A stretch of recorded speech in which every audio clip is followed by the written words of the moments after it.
Chapter 12 deals with foundations and life philosophy. The idea being that, for example, we've talked about this before. I have a meeting with my boss in a month, and my boss says that we're going to talk about your promotion. So if I think unconsciously or consciously that I'm not good enough, I don't do well enough, what will I do? I would work harder the coming month because I have this meeting with my boss, and she said that she's going to think about whether she will promote me or not. So that would cause stress. So what we're saying is the promotion stress has to do with me thinking that I'm not good enough. I might not get this job, and because of that I would work harder. So let me illustrate with an example. Imagine we have Sam. Sam is a young man who has a normal life now, but Sam is always concerned with doing his best because he constantly thinks that he's not good enough.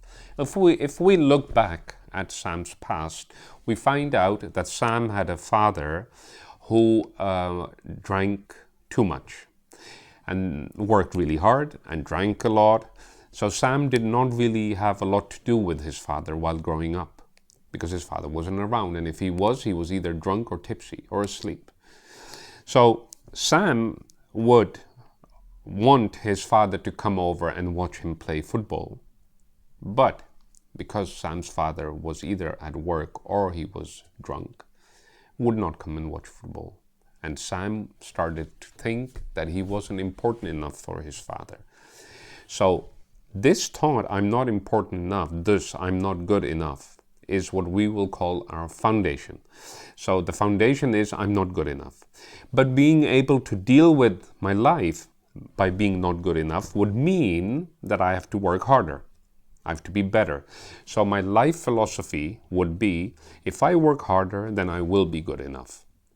So if we look back at this thing, at Sam today is someone who constantly thinks that he's not good enough. It's because deep inside, his foundation says, I'm not good enough. And if I do better, I will be good enough. So Sam's constantly in this tug of war, constantly in his life. Every time he thinks that he's okay, actually he's confronted again with that if he's not okay, then he's not good enough, which hurts a lot. So he keeps on doing what he does. So it's a vicious circle. You cannot get out of it. The only way to get out of it is say stop. But anyway, we'll learn that in the later section. Practice and talk to you next week.